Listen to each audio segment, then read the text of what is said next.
नमस्कार दोस्तों, एक बार फिर से स्वागत है आपका मेरे YouTube चैनल एंटरटेनमेंट जोन में। दोस्तों, मिर्जापुर का दूसरा सीजन जनता के लिए ढेर सारे सवाल छोड़कर गया था और दोस्तों अब जवाब आ गया है मिर्जापुर 3 के साथ। मगर हर जवाब की नियति है एक नए सवाल से टकराना। और अब टक्कर का सवाल है, क्या मिर्जापुर 3 शो की बाट जोती जनता की मूड पर फिट है या फिर ये आउट ऑफ सिलेबस हो गया है। दोस्तों, मजबूरी में शुरू हुई गैंगस्टर बाजी का मजा ले रहे गुड्डू पंडित मिर्जापुर की गद्दी का मिजाज संभाल पाएंगे या नहीं। गुड्डू के गुबार को गेम प्लान से मैनेज कर रही गोलू का गोल पूरा होगा या नहीं। जौनपुर के जूनियर शुक्ला और शरद पूर्वांचल पर पकड़ की ओपन पोजीशन में सिक्का भिड़ाकर पापा का सपना पूरा कर पाएंगे या नहीं। दोस्तों, ये सब तो आपको पता चलेगा जब आप तीसरा सीजन देखेंगे।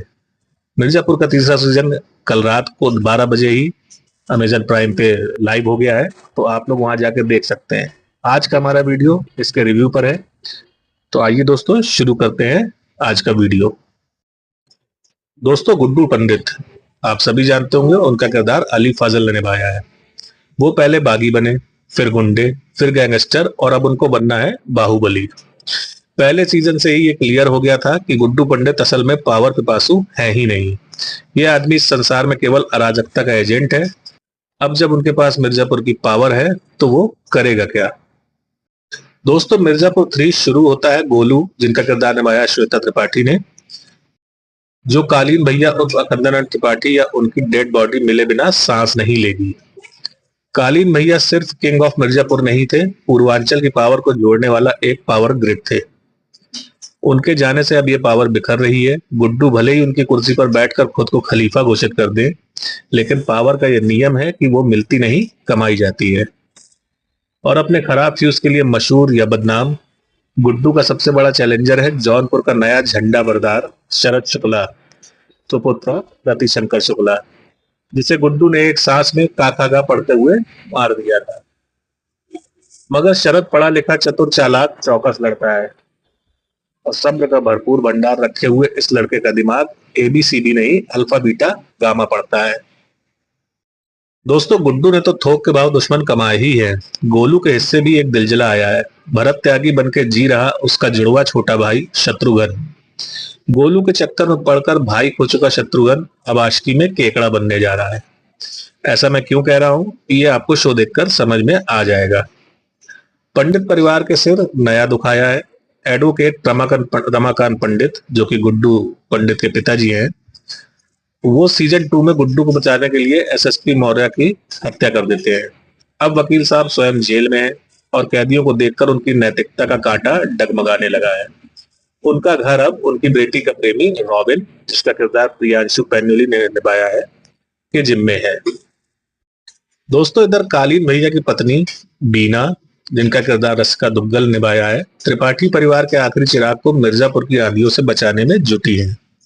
गुड्डू को उनका फुल सपोर्ट है। और उधर लखनऊ में स्वर्गीय मुन्ना त्रिपाठी की पत्नी मुख्यमंत्री माधुरी यादव, जिनका किरदार ईशा तलवार ने निभाया है, के सामने भी सर्वाइवल का सवाल बहुत तगड़ा है।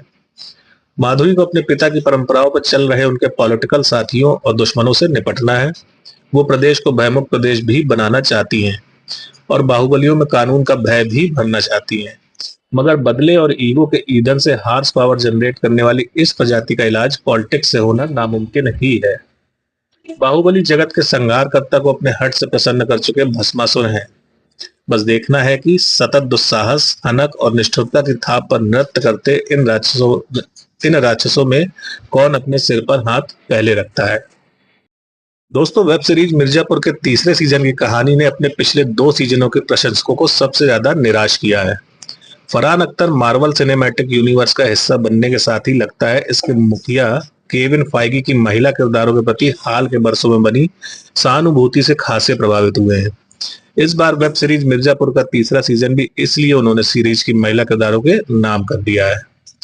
मुख्यमंत्री बनी माधुरी यादव फिर से सफेद साड़ी में भले ही आ चुकी हो, लेकिन उत्तर प्रदेश को भय मुक्त बनाने और हर जोर जुल्म की टक्कर में संघर्ष करते रहने के नारे के साथ अब उनके नए तेवर हैं।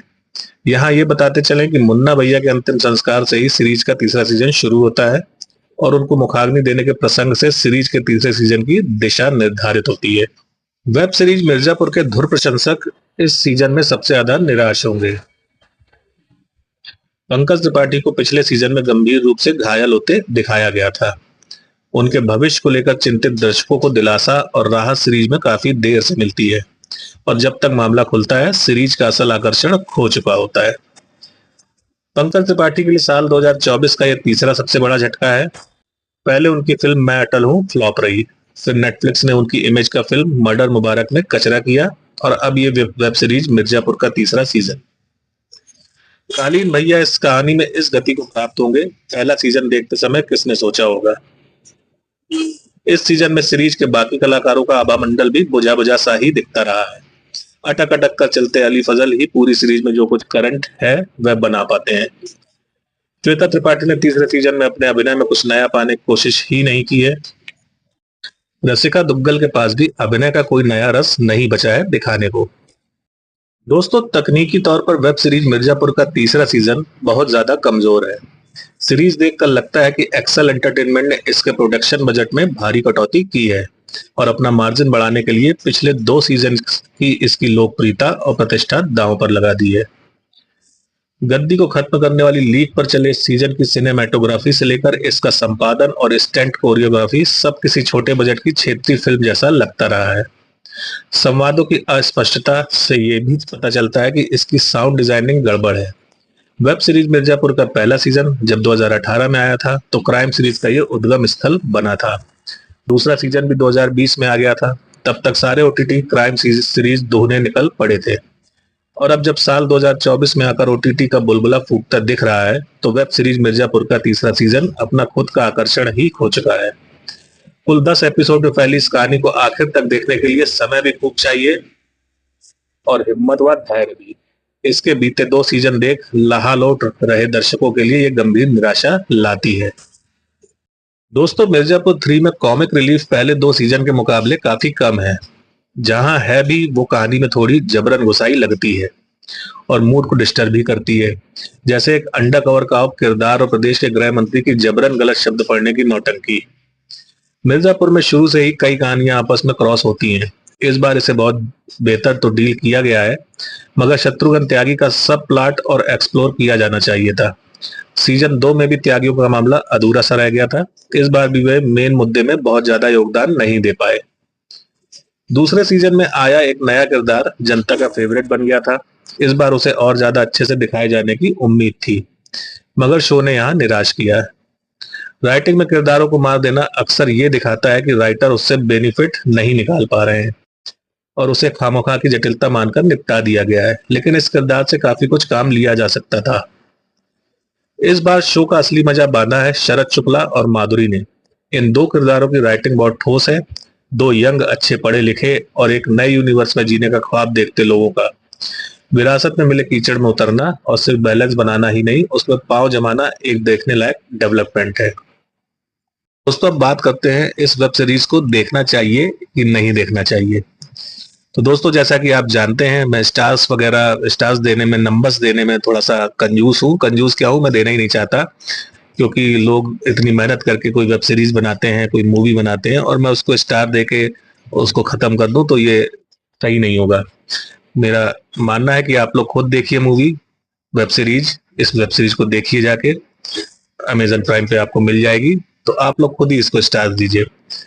मैंने तो रात में इसको देखा, मेरी पूरी रात खराब हुई, लेकिन मुझको ज्यादा कुछ मजा नहीं आया सीरीज देखने में। ये हो सकता है कि रात में देखना और अपनी नींद को खराब करना, तो शायद इसलिए मुझको और ज्यादा मजा नहीं आया होगा।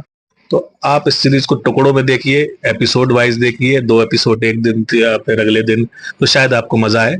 बाकी वन टाइम एंटरटेनमेंट है, आप इसे देख सकते हैं, इतनी भी खराब नहीं है दोस्तों। तो दोस्तों, ये था मेरा आज का वीडियो जो कि वेब सीरीज मिर्जापुर 3 पे आधारित था। आपको वीडियो कैसा लगा, आपको जानकारी कैसी लगी, मुझे कमेंट बॉक्स में कमेंट करके जरूर बताइएगा। और हाँ दोस्तों, एक रिक्वेस्ट है, एक लाइक जरूर कर दीजिएगा, और अगर आपने मेरे चैनल को सब्सक्राइब नहीं किया हो तो चैनल को सब्सक्राइब कर लीजिएगा, जिससे कि मेरा हर नए वीडियो का नोटिफिकेशन आप तक पहुंचता रहे। तो दोस्तों, अब मैं चलता हूँ, मिलूंगा कल इसी समय पर, इसी चैनल पर, इसी जगह पर। तब तक आप अपना बहुत ख्याल रखिएगा। धन्यवाद दोस्तों।